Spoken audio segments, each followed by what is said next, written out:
Honestly, never seen anything like that. No.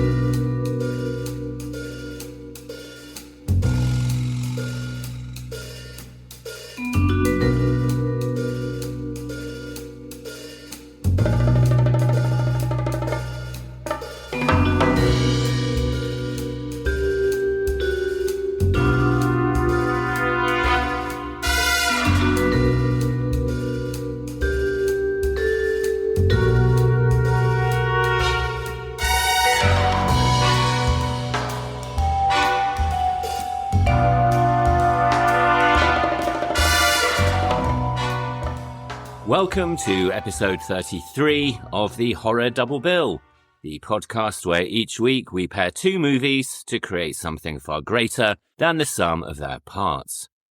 I'm Craig Johnson, and this week we are exploring nihilism, urban decay, paranoia, identity, and societal collapse, with two rather unusual police procedurals. First up, we have David Fincher's Se7en from 1995, starring Brad Pitt, Morgan Freeman, and Gwyneth Paltrow.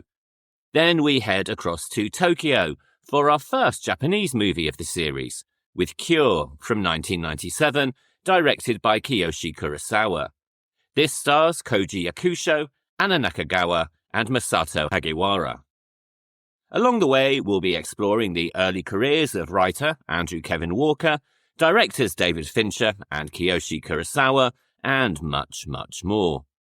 But before we do any of that though, as always, I'd just like to mention the key sources that I've used in researching this week's episode.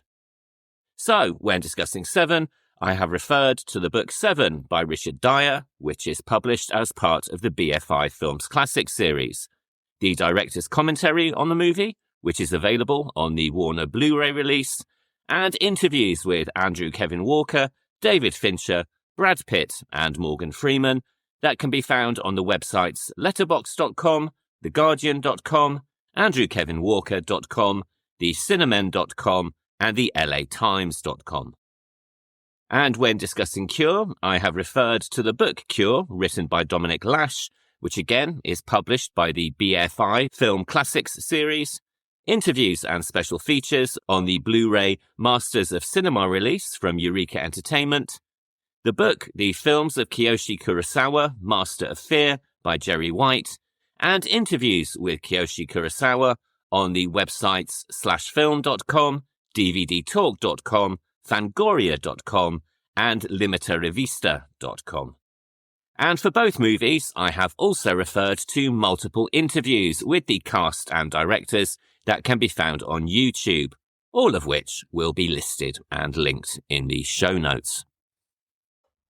All of which brings us on to our first movie of the week, which, as I mentioned at the top of the show, is Se7en, directed by David Fincher and written by Andrew Kevin Walker. This stars Brad Pitt, Morgan Freeman, and Gwyneth Paltrow. And we are going to get into the spoilers pretty early in this week's episode, including revealing the identity of the killer and the shock ending. So, as always, if you have yet to see the movie, please proceed with all due caution for the rest of this week's podcast. As I mentioned at the end of last week's episode, I wasn't entirely sure whether we could reasonably classify Se7en as a horror movie, and to be honest, it probably sits more firmly and comfortably in the idea of neo-noir. However, I'm happy to say that in my research for this week's episode, I discovered that both writer Andrew Kevin Walker and David Fincher have indeed described it as a horror. Fincher has said that the movie is a horror movie and is about utter and total loss of control, going on to expand on this in an interview on letterboxd.com, saying, quote, "I just felt that if we could do it smart and sharp and committed, then it would have a chance to be a grungy horror movie masquerading as a thriller." End quote. Writer Andrew Kevin Walker, in an interview on the cinemen.com, defined the movie as both a horror film and a cop potboiler, though he did go on to say that he actually tends to work out the genre of his screenplays almost at the end of the writing process, to avoid trying to pack them with convention and cliché. Whether you agree with the definitions or not is entirely up to you, but I think it's certainly true to say that Se7en, whether classified as a thriller, police procedural, or neo-noir, is certainly horrifying, and its success laid the way for a plethora of movies, most of which seem to fit far more firmly into the horror camp.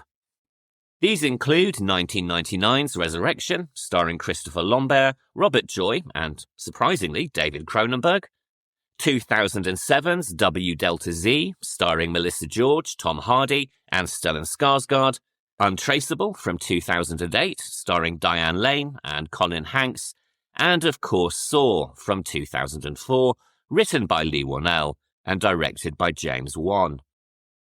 On more than one occasion, Whannell has name-checked Fincher's movie as an influence on the first film in the franchise, and in a GQ interview, called it a recurrent reference point, comparing its beauty and griminess to a Renaissance painting of something awful. He also spoke incredibly favourably about the script, calling it a perfect engine with an inevitable terrible ending, and went on to describe his own screenplay for Saw as, quote, a 23-year-old doing their best impression of Se7en, end quote. On the other hand, director James Wan seems to have grown a little tired of the comparisons, though this seems to be a little more to do with the greater freedom that Fincher had to film multiple takes, more of which a little bit later. That being said, Michael Chavez, who directed 2021's The Conjuring, The Devil Made Me Do It, has also name-checked the film as a reference point, saying in an interview at the time of the movie's release that one suggested that their film should be, quote-unquote, Se7en for the Conjuring universe. The influence of the film, from its opening credits to its narrative, cinematography, and score, continues to this day, which isn't bad going for a film in which Fincher was less than confident. In a Letterboxd interview, he said that he felt he had to continually apologise to the cast, advising both Pitt and Freeman that Se7en would end up being a footnote movie, and that it was hardly going to be the type of film that would end up on their headstones. Se7en was the brainchild of writer Andrew Kevin Walker, who also has a very brief cameo in the film as the corpse in the very first crime scene, a domestic murder investigated by Detective Lieutenant Somerset, played by Morgan Freeman. Born in 1964 in Altoona, Pennsylvania, Walker studied film production at Penn State University, from where he graduated in 1986 with a Bachelor of Arts in Film and Video. After graduating, he moved to New York and began working for incredibly low-budget film production companies, studios that he described in later interviews as being even lower budget than Troma Films, the home of the Toxic Avenger.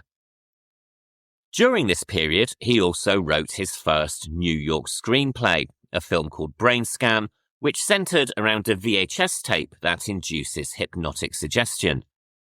Although the company that had originally purchased the script went bust, the screenplay itself ended up being picked up and developed, with a few changes, into a film that was released in 1994, starring Edward Furlong and Frank Langella, a resurrection that Walker says took him completely by surprise.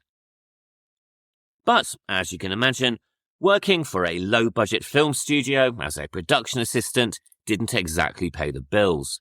So, after a while, he got a job at Tower Records, all while crafting screenplays that he hoped would allow him, as he put it, to, quote-unquote, write his way out of here. And while he may not have been too enamoured with the day job, his time in the city at least presented him with the backdrop for the screenplay that would eventually become Se7en, a place that he says came as a real culture shock for a young man from the suburbs of Pennsylvania. Quote, I was in New York from 86 to 91, so it was the height of a lot of NYC-specific stuff, like the crack cocaine epidemic being on the rise. It was very different from the way it is now. For example, you would never go to Times Square without being very careful. End quote. The screenplay that he developed then was very much a reaction to this urban environment, a place where you could walk down the street and, according to Walker, see every deadly sin on every street corner. This led him to ask himself, what if somebody was so hypersensitively attuned to these injustices? And that's where the idea of murder by the 7 deadly sins originated. This perspective of a world full of sin and vice is best described by the killer John Doe in his monologue following his surrender, when he responds to Detective Mill's claim that the victims were innocent people.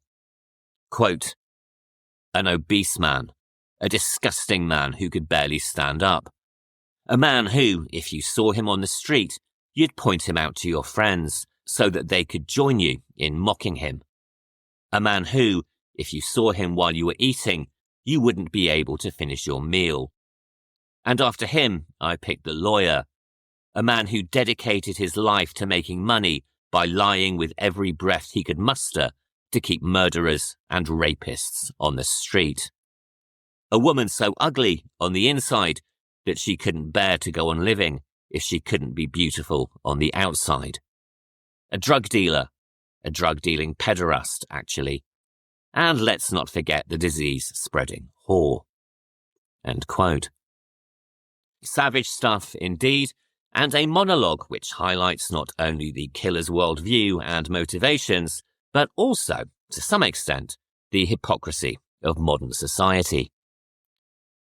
This concept was very much driven by exploitation cinema, much like the ones created at the studios where he had been working, an experience that also gave him the ability to write a good elevator pitch. This is essentially a 1 or 2 sentence description that helps explain the movie, something that was essential to ensure that his screenplay stood out in the sea of scripts that were submitted to film companies every day. Walker has said that from the moment he settled on the idea of 7 deadly sin murders, he knew that the climax of the movie would involve the investigating officer becoming the sin of wrath, giving him the perfect tagline, 7 deadly sin murders, and the cop becomes the 7th deadly sin.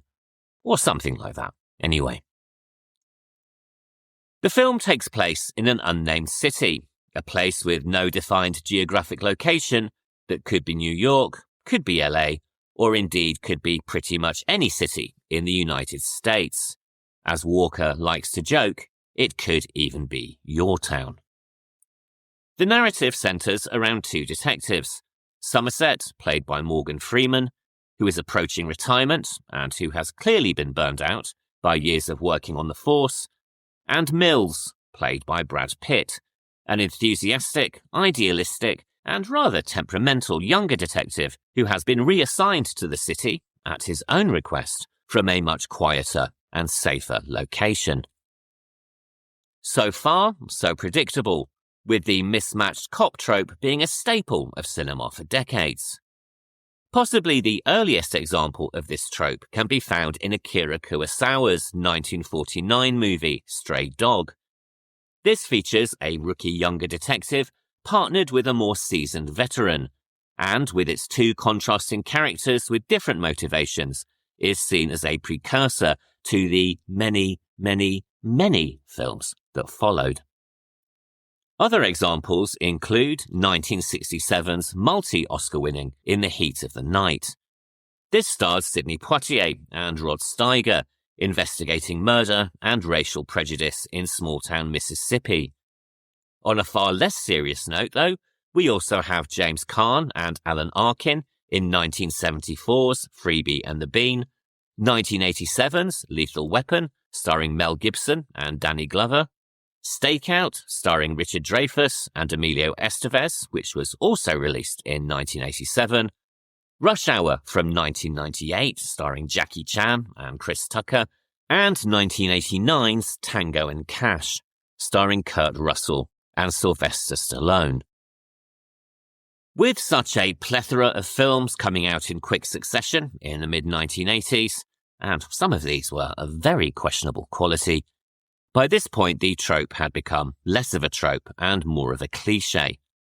It's little wonder then that both David Fincher and Brad Pitt lost interest in reading the Se7en screenplay after the first few pages and had to be encouraged to read further, believing that the script was nothing new, original, or interesting. And then, of course, they read further and were proven wrong. Following their initial meeting, Somerset and Mills are assigned to what at first seems like a routine murder, a rather brutal one, but nothing particularly unusual, at least in this city.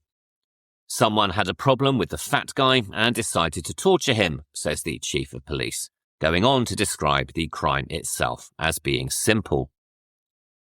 But this is then immediately followed by another, far more high-profile murder, that of a wealthy lawyer killed in his luxurious offices. On further investigation, Somerset, and then Mills, realise that the two crimes are linked, and that someone out there is killing people as a tribute to the 7 deadly sins. The number 7 acts as a talisman for the film, with many of the major plot points falling into its numerical orbit. There are, of course, the 7 deadly sins: gluttony, greed, sloth, pride, lust, envy, and wrath, and the narrative occurs over a 7-day period, with Somerset just a week away from a very well-deserved retirement. The culmination of Killer John Doe's plan occurs at 7:01 p.m, something that he refers to as close, and there are many other references to the number throughout the movie. These include street numbers that are passed by Somerset and Mills when they meet for the first time and walk down the street, and even the number on the door of Somerset's old office is 714, which can essentially be said to depict the number 7 3 times, with 14, of course, being 7 multiplied by 2.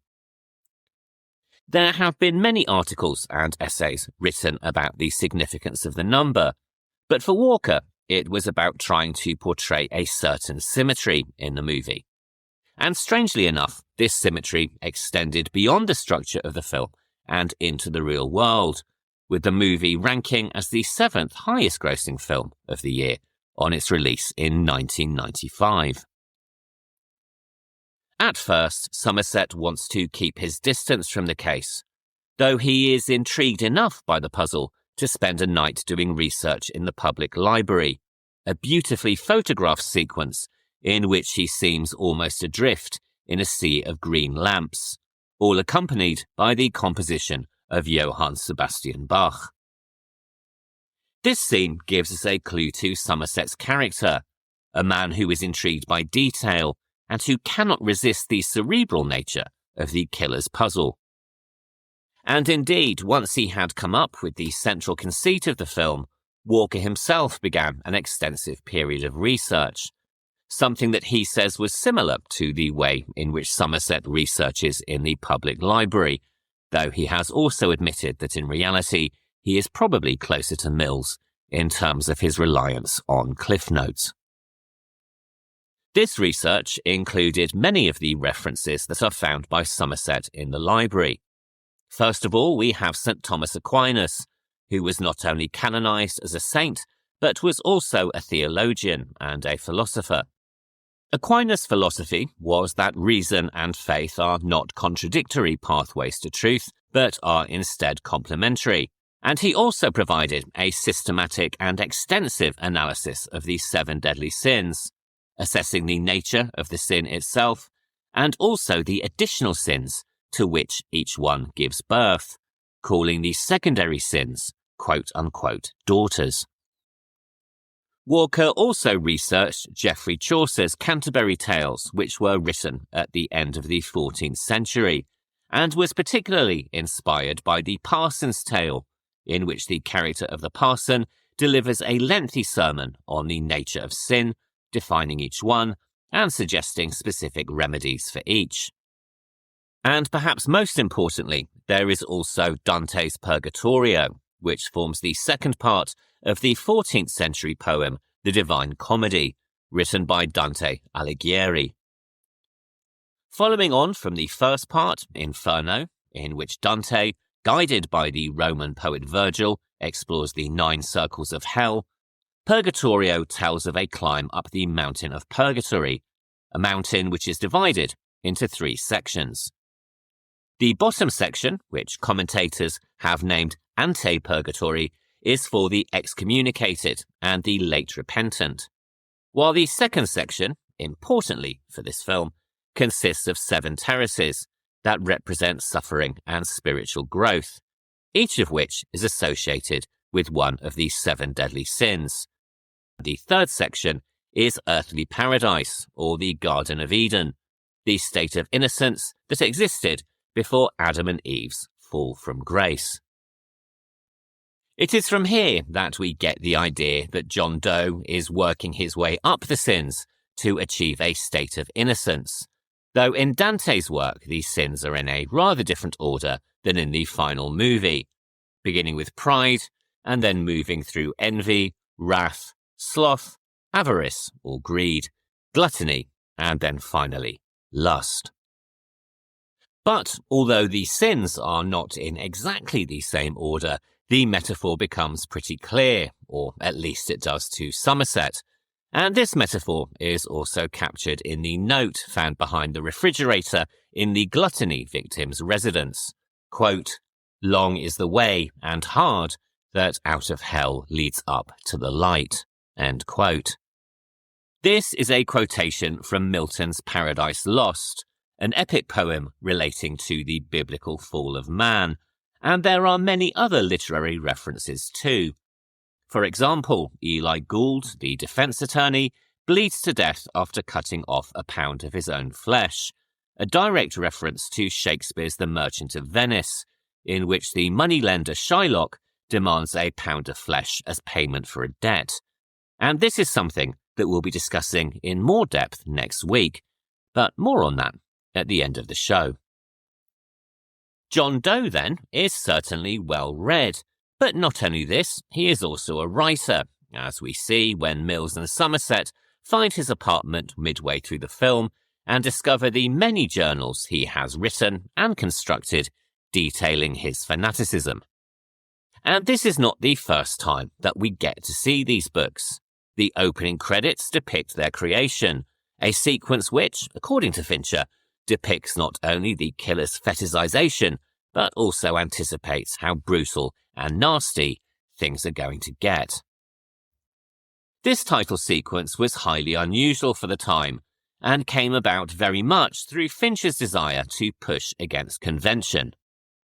Told that to film the opening title cards they would need a pin-registered camera to ensure stability, he asked himself, and the crew, why things had to be stable, and why the text couldn't shudder and move as much as the images that accompanied it.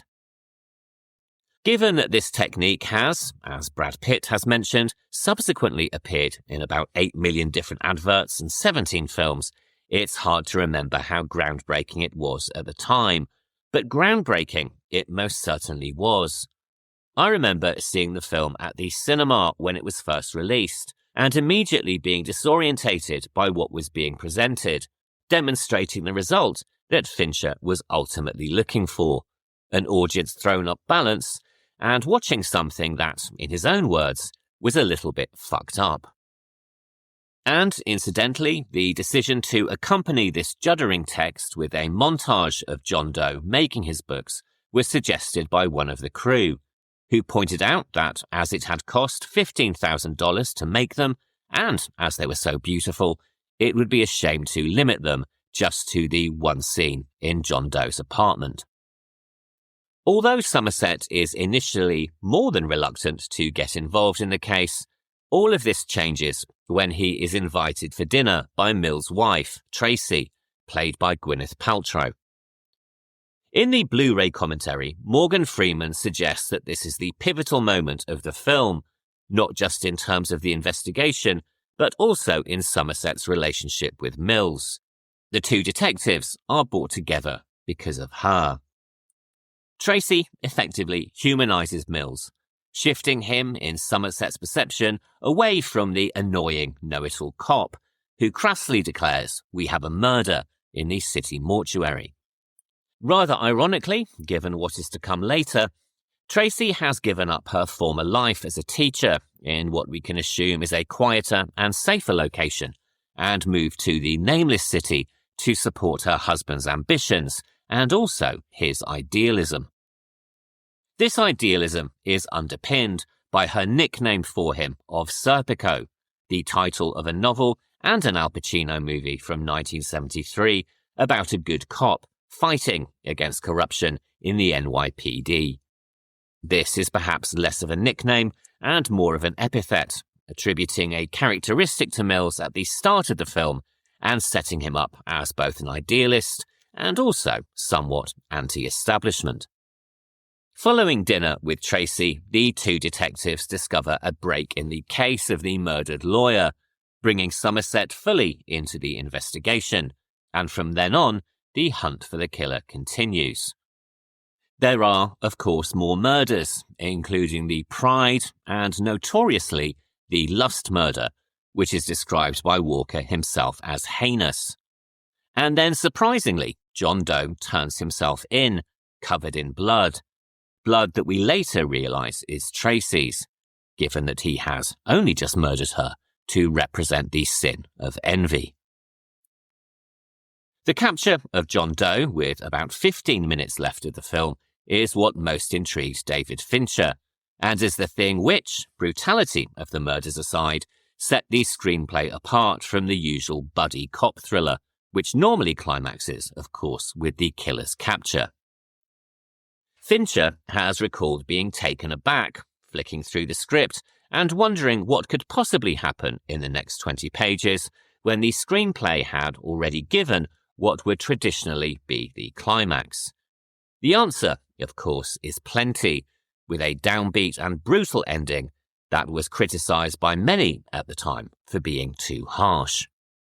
Barry Norman, the BBC film critic in 1995, complained that the bleak climax was too hard on viewers and deprived them of the final comfort that he felt they fully deserved. And he was not the only person who held this viewpoint. In fact, it is really by sheer chance and the persistence of producer Michael DeLuca, as well as David Fincher, Brad Pitt, Morgan Freeman, and Kevin Spacey, that this is indeed the way the film ended. Once Walker had completed his first draft, he cold-called a screenwriter called David Koepp, who at that point had written a handful of scripts, but would go on to write the screenplays for, among others, Carlito's Way and Jurassic Park, both released in 1993.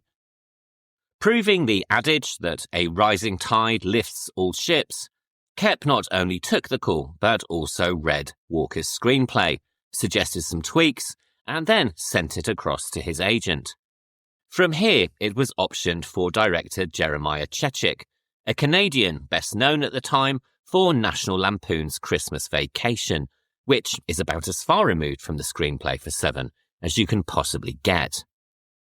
Chechik had a number of rewrites, including changes to the ending, and Walker, keen to make an impression and new to the ways of Hollywood, went along with all of the requests, something that he later said he would never, ever do again.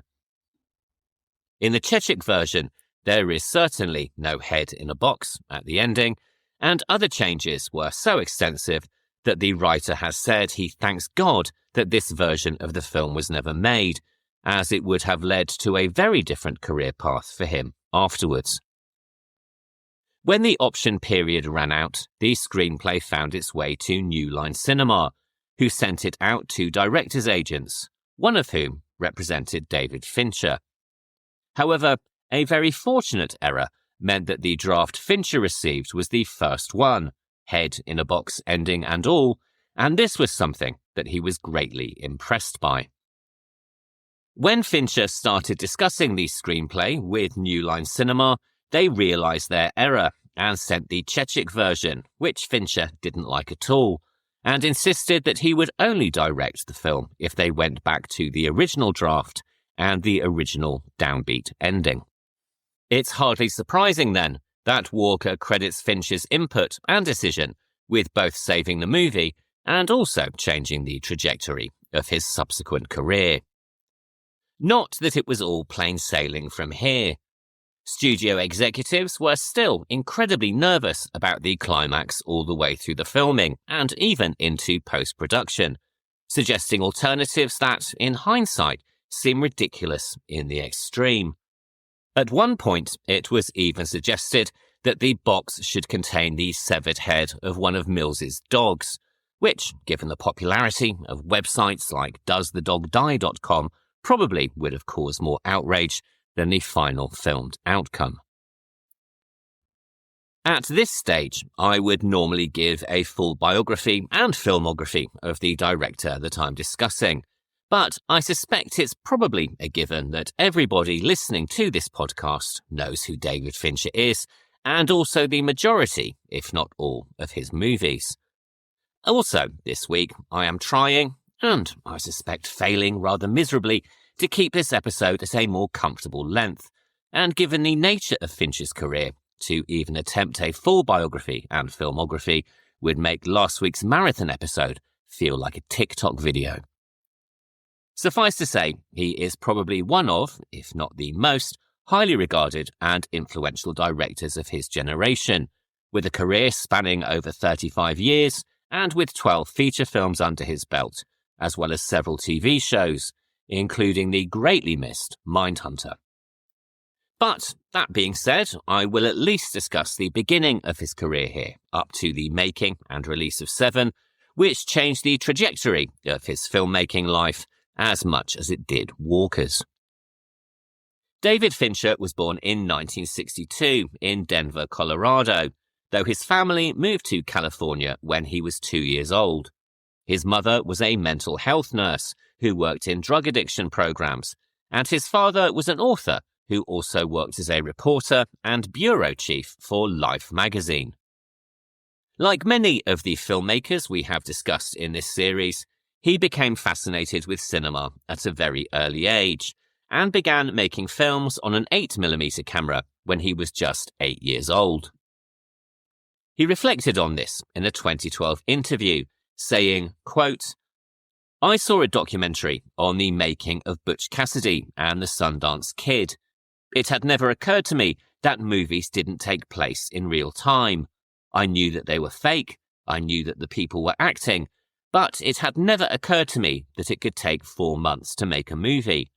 It never occurred to me that there were hours between each of the shots. The actual circus of it was invisible, as it should be, but in seeing that, I became obsessed with the idea of how. It was the ultimate magic trick. The notion that 24 still photographs are shown in such quick succession that movement is imparted from it. And I thought that there would never be anything that would be as interesting as that to do with the rest of my life." End quote. In high school, he became involved with theatre groups, directing plays, designing sets, and operating lighting. He also worked as a projectionist at a local movie theatre and as a production assistant at the local news station. He was also very much in the right place at the right time. His family counted George Lucas as a neighbour, and he was surrounded by film crews making movies.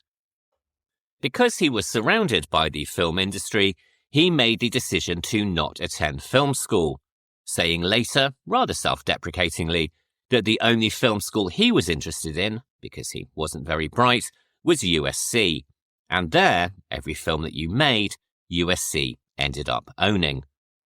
Given that the fees were, at the time, $35,000 a year, he didn't think it wise to pay to have someone else own his movies, and so instead found a job at Industrial Light and Magic.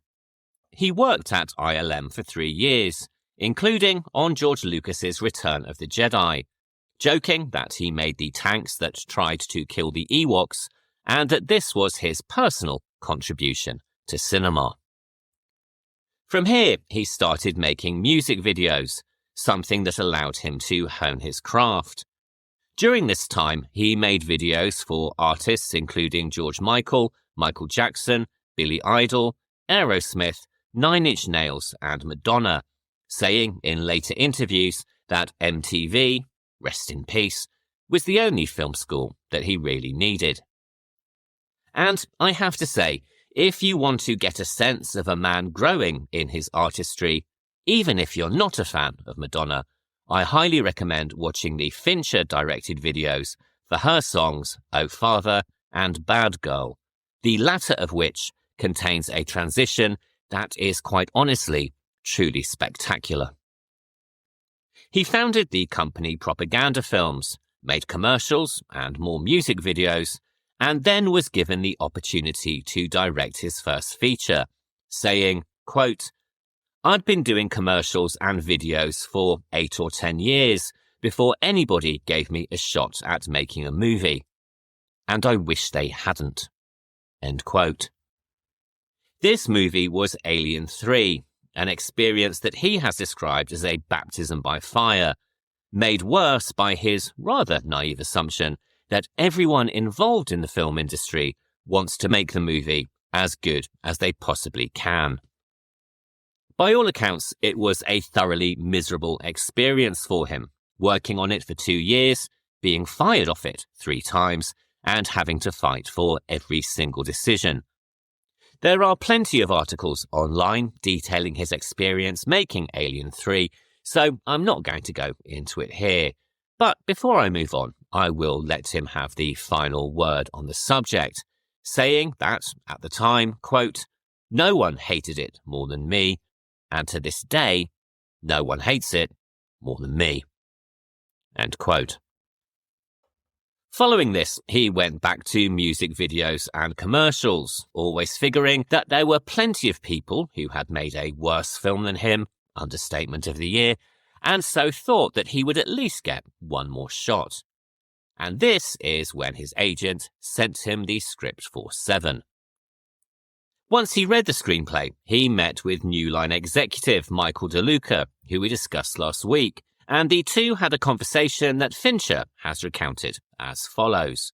Quote, "I said that I really liked the first draft and not the 13th draft, and he said, me too. So I asked what he was going to do, and I was laying out what I wanted to do on it. And he said, close the door, and then he said, look, if we develop this and get into a dialogue about changes that could possibly be made to the material, there's no way we could make this version of it, because I'll have 15 people looking over my shoulder who are going to be reading all of the pages as they come in. But if you say that you'll make this movie starting in 6 weeks, we can make a version of the movie. So I said, okay, let's do it. Put the head in a box. And that's how the movie got made." End quote. And while we're on the subject of the infamous head in the box moment, for many years there has been a rumour circulated online that a replica head of actress Gwyneth Paltrow was cast for the movie, but that it was decided at the last moment to not use it. The rumour goes on to suggest that this very head was then used for Gwyneth Paltrow's character during the filming of the 2011 pandemic thriller Contagion. However, as it turns out, these rumours are not true and have been dismissed by Fincher himself. In a 2025 interview, he advised that there was never a fake head made, and that in reality, the team researched to calculate what proportion of Gwyneth Paltrow's body mass index would be just her head. This calculation was then used to construct a shot bag, which was put inside the box to ensure that it was the correct weight. A blonde wig with a small amount of blood applied was then also added to the box, so that strands would adhere to the tape when the box was opened. And this approach certainly makes more sense. As the director himself put it, you don't really need to see what's in the box if you have Morgan Freeman. It would be unbelievably reductive of me to say that the cinematography and editing in Se7en are beautiful, because I've yet to see a David Fincher film to which my admittedly overused adjective couldn't be applied. But needless to say, the imagery is beyond striking, displaying an artistry that many filmmakers have tried and failed to replicate. These include the glow of torches piercing through the gloom of the gluttony murder location, the framing of Mills behind a desk in the dead lawyer's office, crime scene photos reflected in Somerset's glasses. I could go on, but again, I am trying to keep this episode to a reasonable length. Part of this is doubtless down to Fincher's famous need for multiple retakes, which demonstrates his precision and perfectionism, though credit must also go to director of photography Darius Khondji, an Iranian-French cinematographer who gained an international reputation for his work on the French apocalyptic black comedy Delicatessen, directed by Jean-Pierre Jeunet. He was hired, against some amount of studio pushback, due to the strength of his earlier work, with Fincher recalling that he wanted to make the movie really beautiful at the same time that it was incredibly dystopian. He went on to say, quote, "The thing that Darius does so incredibly well is that he has a real sensitivity for how light falls on the human face. It's not difficult to make a room really dark and creepy looking, but it is difficult to figure out where the light is going to come from to hit that person who's moving through the dark, creepy room so that they have real weight and power." End quote. The photography is also more than enhanced by the stunning sets and art direction, courtesy of production designer Arthur Max and art director Gary Wisner, creating a landscape that is part urban decay and part hell on earth. However, it should also be said that one striking aspect of the film's appearance, the constant rain, was included more by necessity than design, even though the effect pays off handsomely. Once Brad Pitt was cast, the crew had a limited 55-day window before his next project, and this window happened to coincide with the arrival of El Niño in Los Angeles, where filming was taking place. The torrential rain that it brought with it created significant issues for continuity and required the use of water towers to replicate El Niño even when it wasn't raining. The result is highly effective, and it's hard to believe that this wasn't a conscious choice during pre-production, leaning in, as it does, to the film's overarching themes of the city being a hellhole of greed, depravity, and death. No wonder that Tracy is so keen to leave. Once Fincher was on board, the casting process began, and there were several actors in the frame at one point or another. Even before Fincher came on board, the film had been briefly attached to Denzel Washington, but he hadn't liked the script and had asked for multiple rewrites. Al Pacino had also turned the movie down, as had Gene Hackman, who was interested in the screenplay but declined due to the high number of night shoots. Eventually, the screenplay found its way to Brad Pitt, who at the time was suffering something of a career crisis. Although he had impressed audiences and critics with roles in Thelma and Louise, True Romance, and Interview with the Vampire, by 1994 he had, by his own admission, completely lost his sense of direction. Saying that he had had a few not-so-great experiences coming off a couple of films, he found himself checking out, waking up, immediately hitting a bong, drinking endless cans of Coke, and watching the O.J. Simpson trial, all whilst trying to work out what and where he should go next. At this point, his manager sent him the screenplay, accompanied by the words, "You've got to read this." Much like Fincher, the original few pages struck him as being more cliché than creative, but his manager encouraged him to read on, and by the time he got to the end, he was pretty much ready to sign on the dotted line. Fincher, for his part, called his friend and business partner at Propaganda Films, Dominic Senna, who had directed Pitt in the 1993 crime drama California. Receiving positive feedback about the actor, Fincher set up a meeting in an LA coffee shop, and following this, the contracts were signed within 48 hours. Pitt has subsequently recalled that during this meeting with Fincher, the director talked about films in a way in which he had never heard anybody else do. saying that the conversation completely reinvigorated him and that he essentially, quote, got the Jones back, end quote. And I think it's fair to say that Se7en certainly contributed to the revival of Brad Pitt's career, particularly when combined with the double punch of Terry Gilliam's 12 Monkeys, which was released in the same year, and for which Pitt would receive his first Oscar nomination for Best Supporting Actor. Ironically enough, though, he lost out on this award to Kevin Spacey for his role in The Usual Suspects. The story regarding Kevin Spacey's casting in Se7en is somewhat confusing and contradictory, and depends very much on who you choose to listen to. Spacey himself has gone on record saying that he was very much a last-minute decision and was only cast when an original actor dropped out. However, David Fincher and Brad Pitt remember things differently, saying that Spacey was in the frame for the role immediately from the moment that he auditioned, and recalled that they both fought hard for his inclusion, as New Line initially considered the actor's fees to be too high. It is, of course, completely up to you who you choose to believe, but in my opinion, Fincher and Pitt's version carries a little bit more weight, particularly when you consider that by the time the actor R. Lee Ermey auditioned for John Doe, Spacey was already Fincher's hard choice, and Ermey instead was offered the role of the Chief of Police. Morgan Freeman was suggested by producer Arnold Coppelson and was duly sent the screenplay.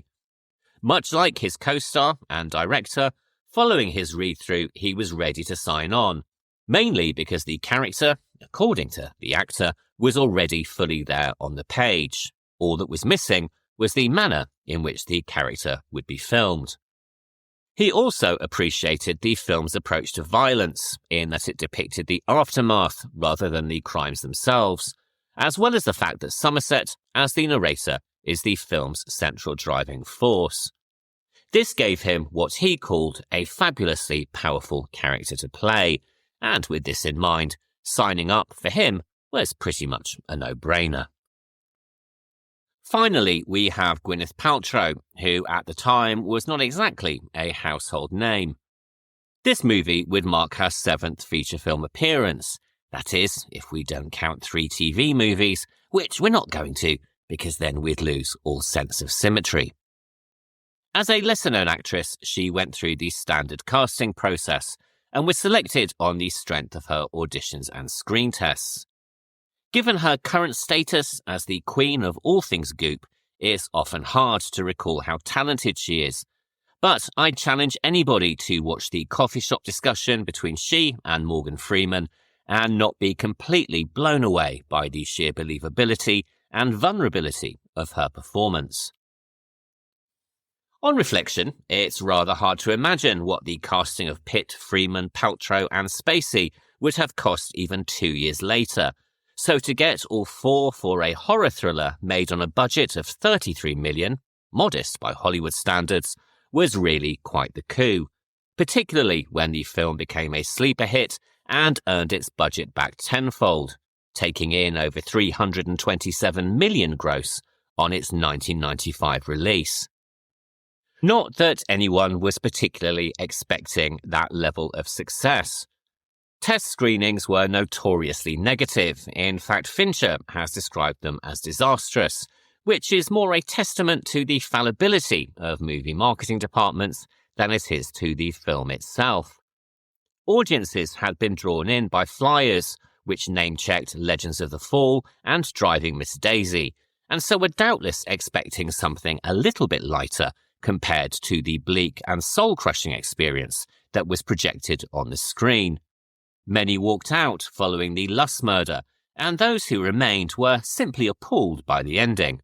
And given that quite a few were possibly hoping for Driving Miss Daisy Part 2, it's completely understandable.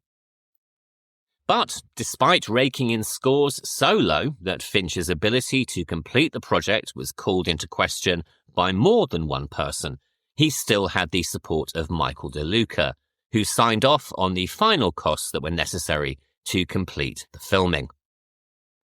On its eventual release in 1995, the critical reviews were mixed, and many were extremely negative.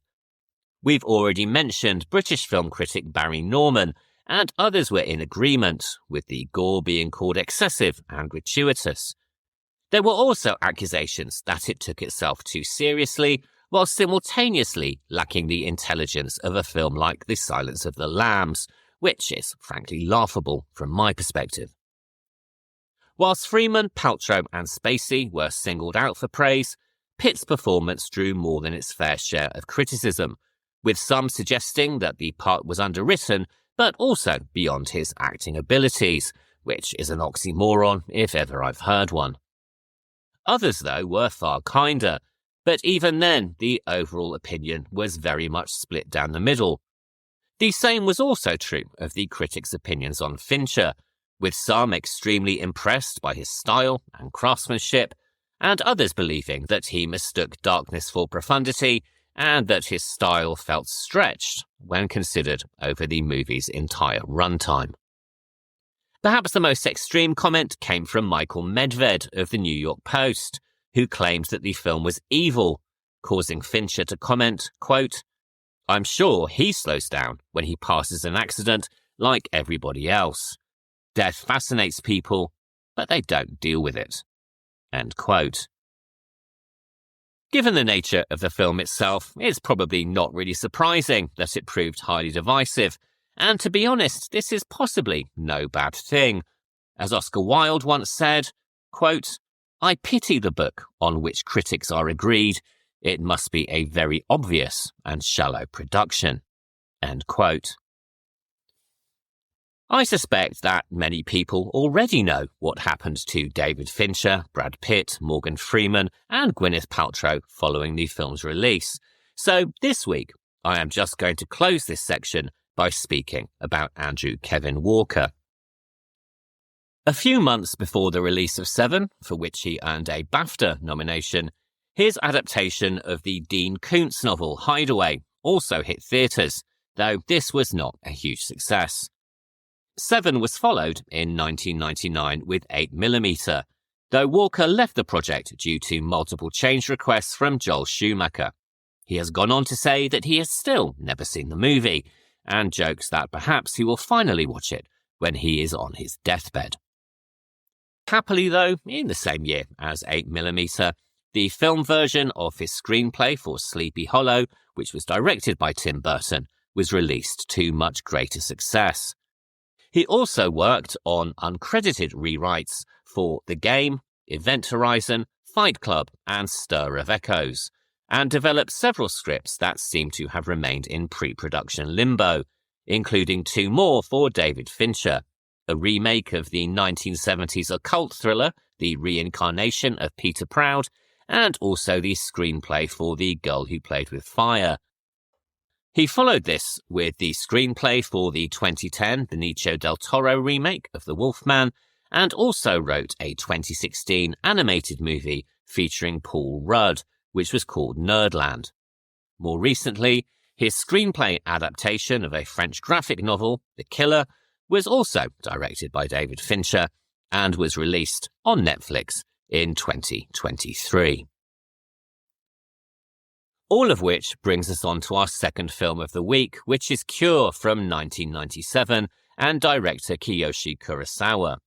This stars Kōji Yakusho, Anna Nakagawa, and Masato Hagiwara. Kiyoshi Kurosawa is possibly one of my favourite directors, with a filmography that includes Cure, Charisma, Seance, Pulse, Creepy, Chime, and Cloud. A list which suggests he only makes horror movies, and that all of these movies have one-word titles. However, whilst he has certainly made a significant number of impactful horror films, his filmography is far broader, covering police procedurals, science fiction, comedy, action films, and even softcore erotica, or pink films, as they are known in Japan. Since 1983, he has directed low-budget direct-to-video films, more than 30 features, and also TV dramas. He's also won numerous international film awards, including at Cannes, Venice, and Busan. Despite this, in the West at least, it is perhaps his horror cinema for which he is best known, with the New York Times stating that he is to psychological fright what David Cronenberg is to body horror. Of the genre to which his name is most attached, Kurosawa has said the following, quote, "One thing that I really feel, having made many films in this genre, is that when you really try to take it seriously, it becomes difficult to make something that the average person can enjoy. You'll make something very philosophical that the general public may not understand or enjoy. I always feel this way because we are forced to deal with death, something ultimately incomprehensible to the living. It's not a concept that's easy to communicate. This is why it is very difficult to make a simple and enjoyable film in this genre. The more serious and earnest I become, the more I realize that my films may only be understood by a certain type of person." End quote.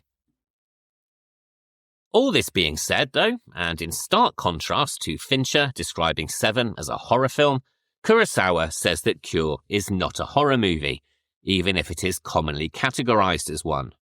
And coincidentally, Kurosawa has claimed that it was the success of Se7en that enabled him to make this film, saying that when he was trying to make the movie, he referenced Silence of the Lambs in his initial discussions with producers, only to be met with blank expressions and closed wallets, and that, quote, "It took Se7en for me to be able to shoot it."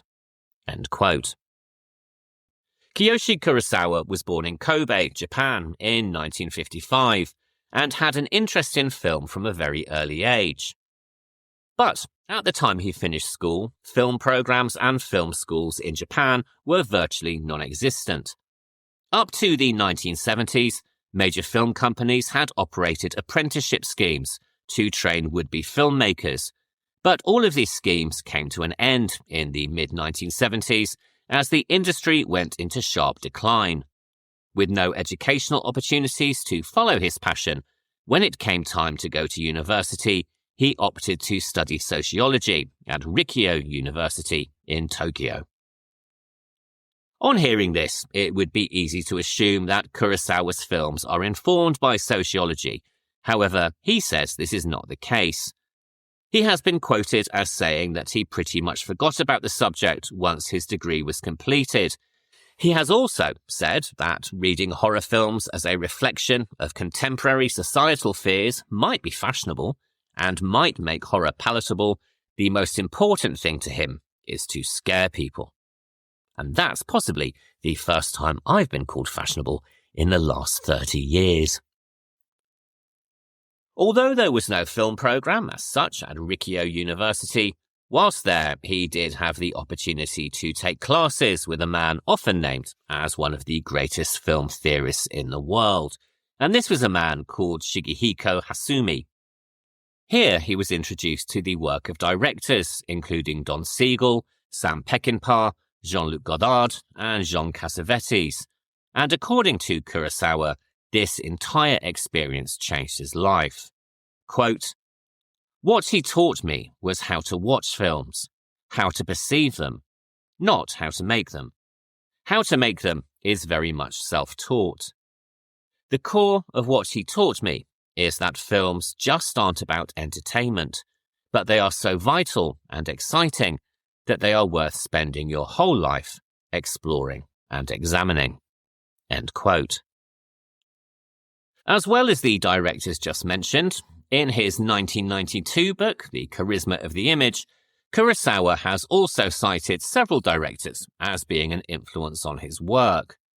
These include Tobe Hooper, Wim Wenders, David Cronenberg, John Carpenter, Alfred Hitchcock, and Steven Spielberg.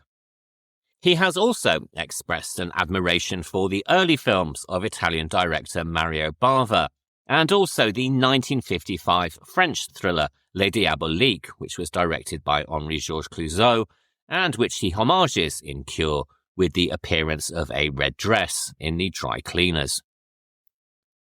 Whilst he was at university, a phenomena known as self-produced film came to prominence in Japan.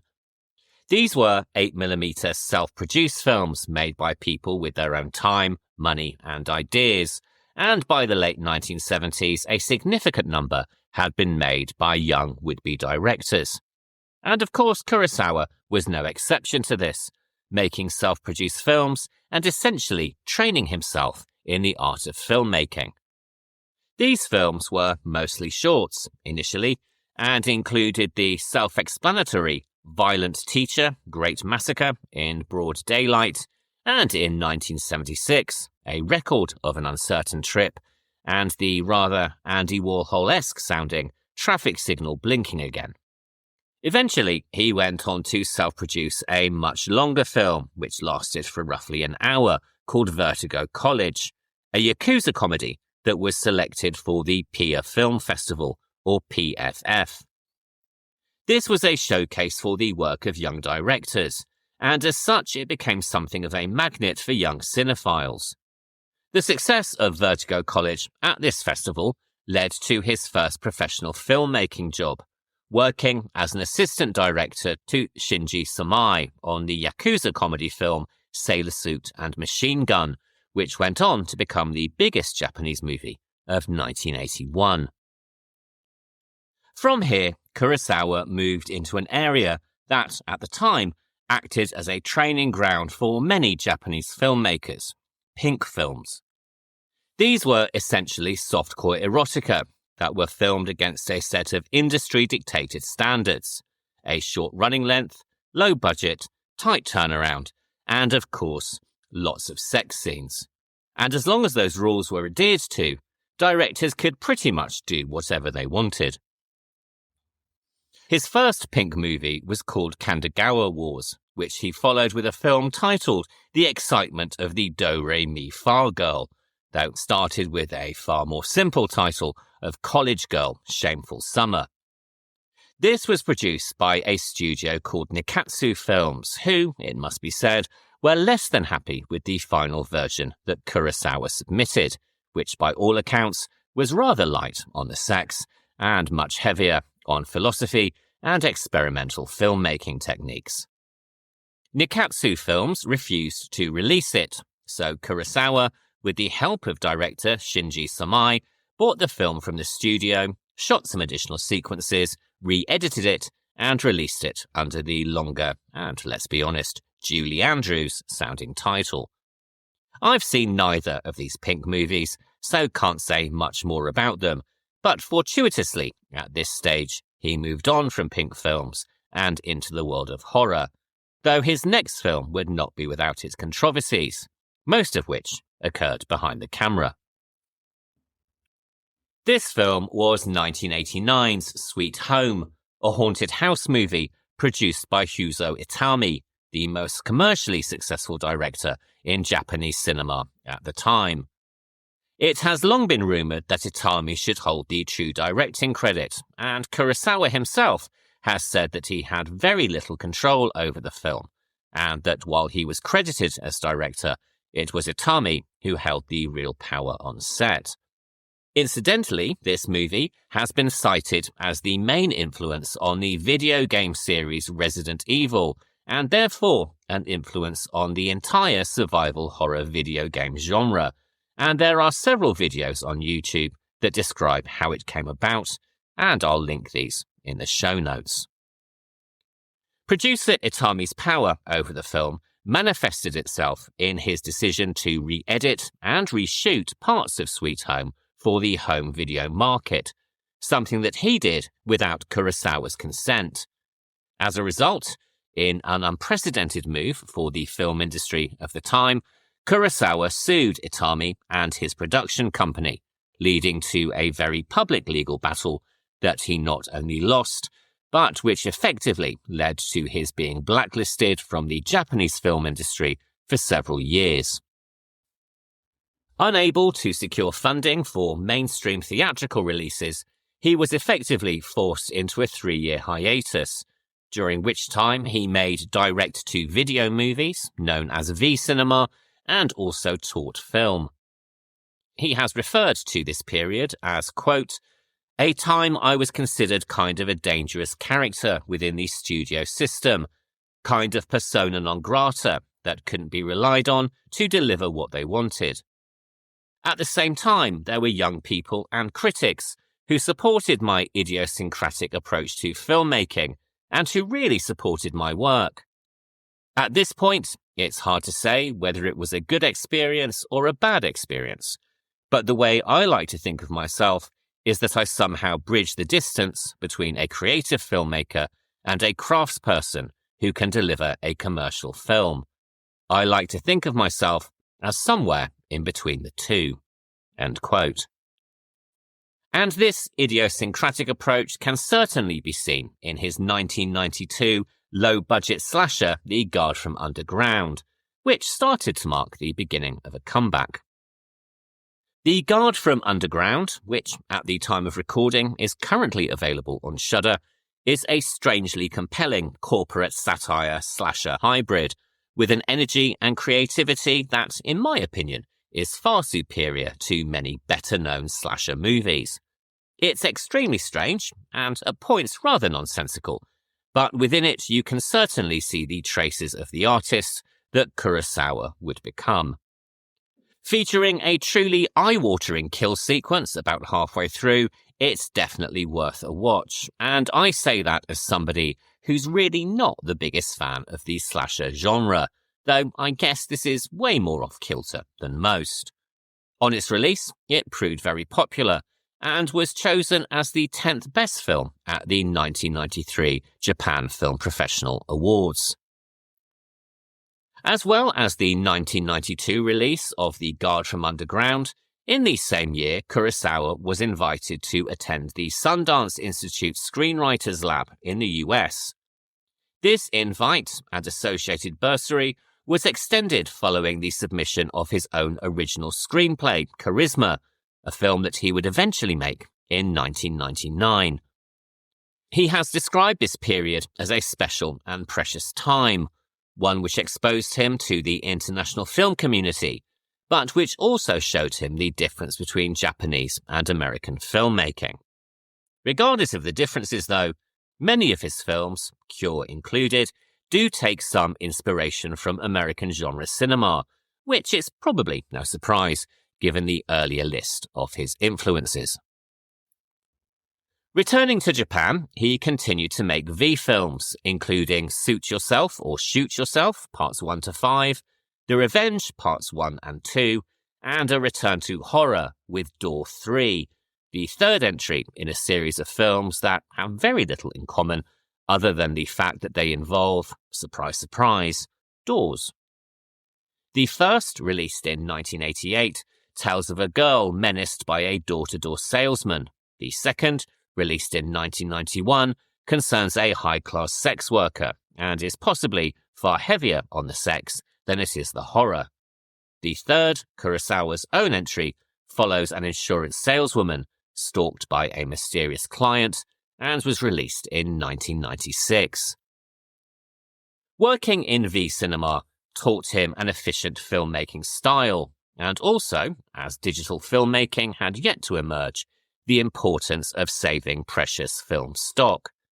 This, he later said, informed his filmmaking style, particularly his use of long single takes, which is, of course, a direct contrast to the style adopted by directors like David Fincher.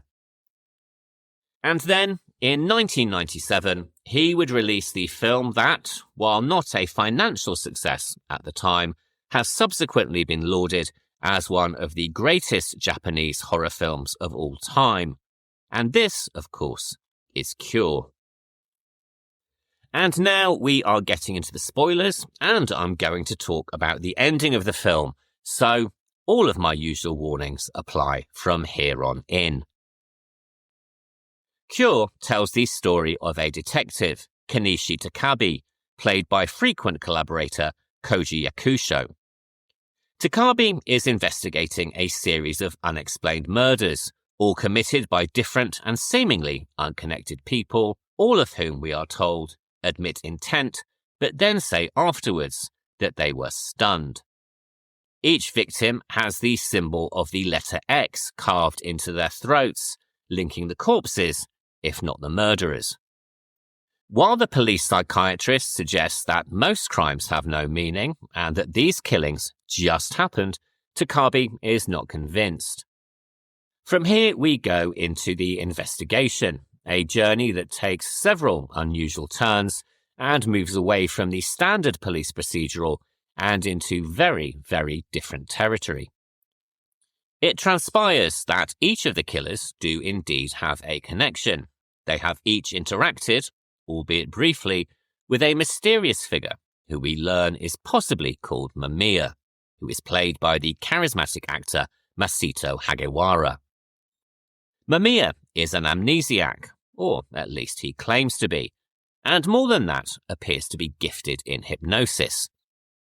It is through these interactions that Mamiya directs each murder, though whether he is directing the killing or simply removing the social norms that prevent people from killing is left ambiguous. And while this distinction ultimately makes very little difference to the victims, this ambiguity forms the backbone of the film, and indeed of much of Kurosawa's work. During the film, the psychiatrist Sakuma states that hypnosis cannot change the moral sensibilities of the subject, and that it is impossible to induce the act of murder in somebody who fundamentally believes that killing is evil. This opens up the possibility that the film is about suppressed violence and suppressed emotion, and that the cure suggested by the title is the removal of that very suppression, the moral checks and balances that hold our natural inclinations at bay. This is most clearly illustrated by the scene in which Mamiya hypnotizes his female doctor, who then goes on to commit possibly the grisliest murder in the movie, eventually peeling off a dead man's face in a very bloody and quite wince-inducing form of dissection. During the hypnosis scene, Mamiya makes suggestions about her role as a woman in Japanese society, as well as references to her sexual awakening and also to death, suggesting that she became a surgeon because all she really wanted to do was cut a man open, which, as we have just heard, she later does. This has been elaborated by the writer Anton Bitel and requoted in the book Cure by Dominic Lash. Bitel suggests that almost everyone who meets Mamiya proves open to his suggestion, and that all Mamiya does with his subjects is bring out what is already within. This is also captured by Kurosawa's use of long, uninterrupted single shots, something that we see in many of his films, but which seems to be at its most powerful here. This stylistic choice, he says, is to, quote, capture the moment from a normal state to a strange state without breaking it up into cuts. And rather than things changing suddenly, it's more like something that was already there becomes exposed, a feeling of ambiguous drift and transition. This approach is, of course, in direct contrast to the multi-take approach favoured by Fincher. Kurosawa has very few rehearsals and, in his own words, keeps filming without stopping the scene. He keeps going until the end and then moves on to the next scene. Although this is indeed a highly effective style choice, he has said it stems from his days of making V cinema and his need to save film stock, and also that he likes to work 9 to 5 like anyone else, something for which I am sure his actors and crew must be grateful, despite the challenges that long continuous takes must bring. Lead actor Kōji Yakusho has commented on this, saying that this approach is indeed challenging, but that it allows the actor to build on their emotions, and also ensures that the audience sees every expression and every second of character development. The casting of Kōji Yakusho was indeed a very serendipitous one, as following Cure, the two would go on to work together on several films. At the time that Kurosawa was writing the script, in the early 90s, he had already considered Yakusho as the ideal actor for the role, though he doubted that the actor, who had appeared in far more successful films, would be either available or interested.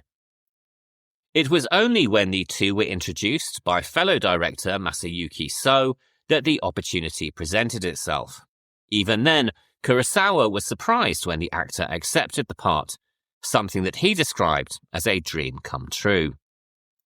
He has described Yakusho as somebody who creates an atmosphere from the second he appears on screen, possessing an ability to set audience expectations as to what might happen in the movie.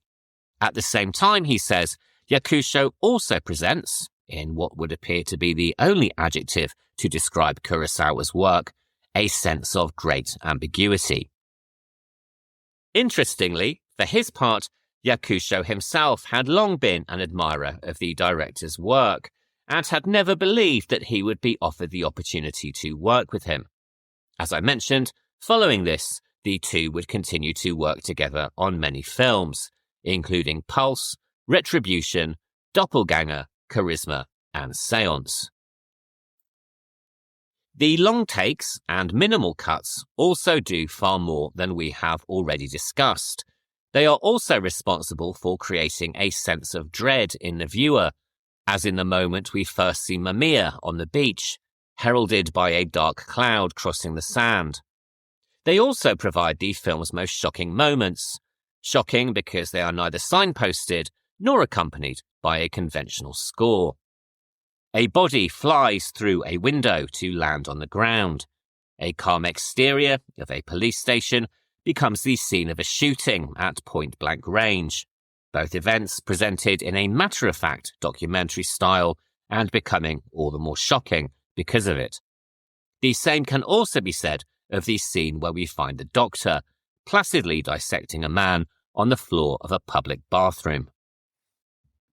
With the exception of some deliberately and ironically upbeat piano music, the score is lean and spare, with amplified diegetic sounds, such as the dripping of water or the flickering of a neon tube, all underscored with ominous rumblings, creating greater unease than the usual orchestral stings that we expect in both the horror and thriller genres. Kurosawa has described this as wanting to avoid restricting himself to sound elements that are required purely to move the story along, or even to the diegetic sounds that I have just mentioned. His sense is that there is a world beyond that which we are seeing before us, and that the sounds in his films are an echo or reflection from that world which lies beyond the corners of the screen. But despite all my assertions that the theme of the movie is that we all have violence within us, I have to admit that this analysis is just one perspective, and as with much of Kurosawa's work, Cure raises more questions than it answers, a deliberate strategy that some may find frustrating, but which is entirely the director's intention. What I want to accomplish with my films, he says, is to leave the audience to come up with the answers. And this is most certainly the case here. In fact, discussing the film at the 2013 Tokyo Film Festival, he claimed not to have many of the answers himself, something that lead actor Yakusho found challenging when asking him about the character's motivations. Both have recalled numerous conversations where the actor would ask about dialogue, scenes, and the cause and effect that would lead to lines of dialogue being spoken, but the response from the director was always ambiguous, because, as Kurosawa himself has said, he didn't really know the answer either.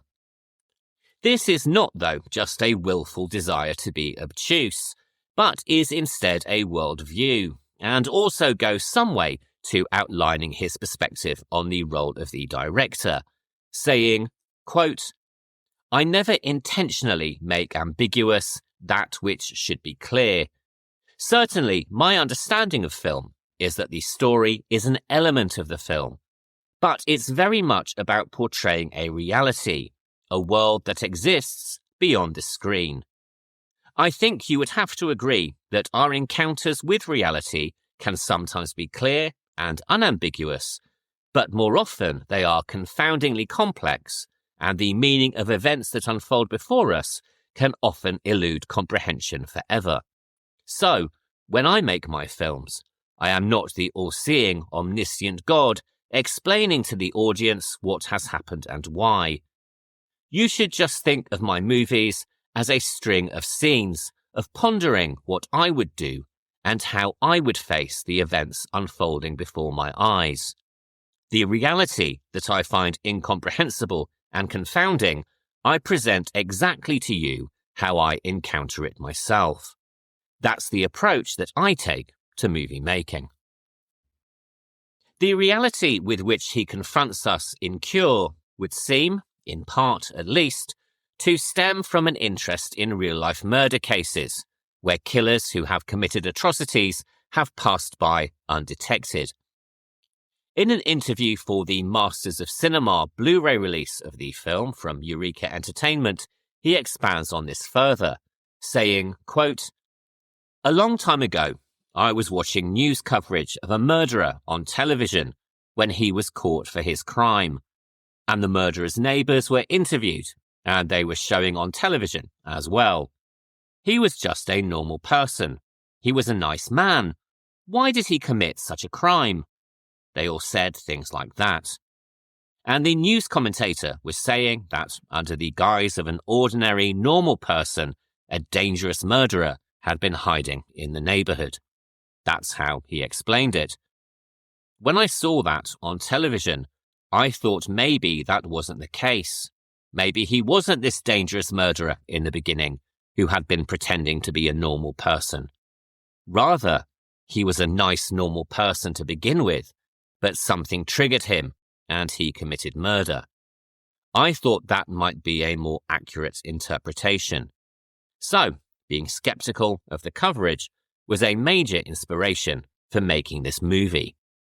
End quote.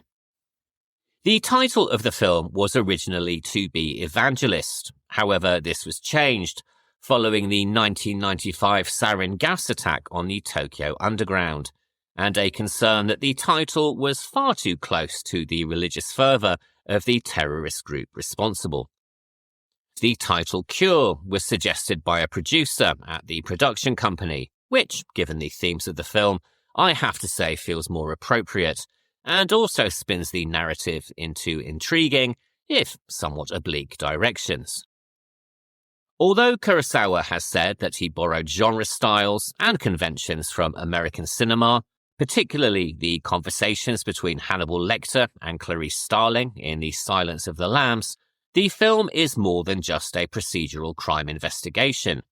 In American films, he says, with Se7en being a possible exception, the detective very often does not change throughout the film. In this film, however, the film is less policier and more a portrait of the lead detective, a man who may be a good guy, may be a bad guy, but who goes on a transformation across the duration of the narrative nonetheless. His wife, Fume, played by Anna Nakagawa, is suffering from a severe mental illness, one that ultimately leads to her hospitalization, and it is possible that the weight of this responsibility has led to the detective's own deterioration. And although this may be a rather reductive perspective, it would at least account for the hallucination that she has hanged herself, a jaw-dropping moment that comes at the midpoint of the film, and from which it took me a minute or two to recover. Intriguingly, in an early draft of the screenplay, the character of Fume does not appear at all, and her presence was instead suggested through the sound of a washing machine and through one-sided dialogue delivered by Takabe to an unseen figure off-screen, who may or may not have existed at all. This was changed during the script development process, and I have to say, in my opinion, it's probably a good thing it was. The presence of Fume adds a depth to both the film and to Takabe's character, and to have him possibly hallucinating her throughout the movie may have pushed the narrative a little too far into crazy cop territory. She is also the first character that we meet in the film, undergoing therapy at a psychiatrist's office, which sets up several of the film's key themes. She is reading an analysis of the fairy tale Bluebeard, a story which concerns a wife whose husband hides a deadly secret, something which possibly points to the nature of her relationship with her husband.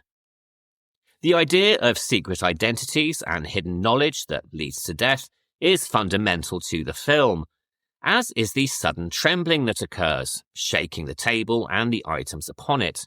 This is caused by Fume unconsciously shaking her leg against the table, but also suggests that what is apparently still and quiet can be disrupted at any moment. However, importantly, it is we ourselves who cause the disruption. It is people that cause the chaos in this story. I am also grateful to writer Dominic Lash for translating the doctor's notes about Fume, which are, as he points out, written in German, despite the doctor being Japanese. These state that Fume is suffering from a variety of psychological disorders, including seizures, heightened sensitivity, changes of mood and behavior, distraction, disorientation, and temporary retrograde amnesia. These too point to themes of the film. Antagonist Mamiya is also amnesiac, and the idea of mental collapse and disorientation is one that we see not only in Fume and in the actions of the various murderers, but also in a customer in the dry cleaners, who mutters to himself in a way that suggests that he too is suffering from psychological illness, or perhaps a barely repressed rage. The idea of amnesia, of course, also leads into the theme of identity, something that is echoed by Mamiya's request of his subjects to tell him about themselves. Mamiya claims to not know who he is. Fume suffers from retrograde amnesia. The various hypnotized victims act in ways that seem out of character, but are most likely not, and our main protagonist seems to morph into somebody very different by the end of the movie. For Kurosawa, the concept of identity itself is rather opaque, and is something about which he has always been skeptical, pointing out that a person at work is different from who they are at home, and that people change depending on who they are with and the circumstances in which they find themselves. In an interview on the Eureka Entertainment Blu Ray, he expands on this further, saying, quote, "As time passes, you'll be a slightly different person tomorrow compared to today. At each point in time, you believe that the person is who you are, your identity. But there's an inconsistency. When you compare who this person is at different points in time, you would see many different aspects of yourself that you weren't aware of, but nevertheless, you consider them all as one person. That's why we see people in Cure, including the main character, displaying different personas as situations change. They're unlike the characters usually seen in films. They don't have clear-cut identities. They don't have easily discernible personalities. But from my point of view, that's more natural as a human being." End quote. And so, as the film progresses, we certainly see Detective Takabe change, something that is foreshadowed by a shot of his face slipping in and out of shadow, courtesy of a flickering subway light. Whether he is sympathetic or not remains unclear until the very end, when he is effectively quote-unquote cured of his issues through the killing of Mamiya and, it would appear, the adoption of his hypnotic modus operandi. Much like Se7en, in Cure the antagonist is captured early, a seemingly deliberate ploy that allows him to extend his reach to the officers around him and the lead detective. And much like Se7en, he seems in quite passive acceptance that this will lead to his own demise. But while John Doe taps into a minor flaw in Mill's character, his inability to regulate his temper, Mamiya taps into something far deeper, and the impact that he has on Takabe is perhaps far more longer-lasting. At the end of the film, Takabe finishes his food at a restaurant, something that he has been unable to do until this point. He appears calm and assured, all while a waitress picks up a butcher's knife to, one assumes, go and murder her boss. This, for me at least, gives credence to the notion that we all have a killer inside, and that all that is needed is a trigger to set us off. After all, it seemed a natural thing to do is the only explanation that each of the killers can provide. Cure opened in Japan in 1997, 1 year before the global explosion in so-called J-horror initiated by Hideo Nakata's Ringu in 1998, and then a year later with Takeshi Miike's Audition. Because of this, it was not as successful as one might expect, though over time its significance and importance have grown, and it is now rightly seen as the harbinger of the Japanese horror explosion. For many, it is Kurosawa's best work, and it is now rightly lauded as one of the most powerful films of the era.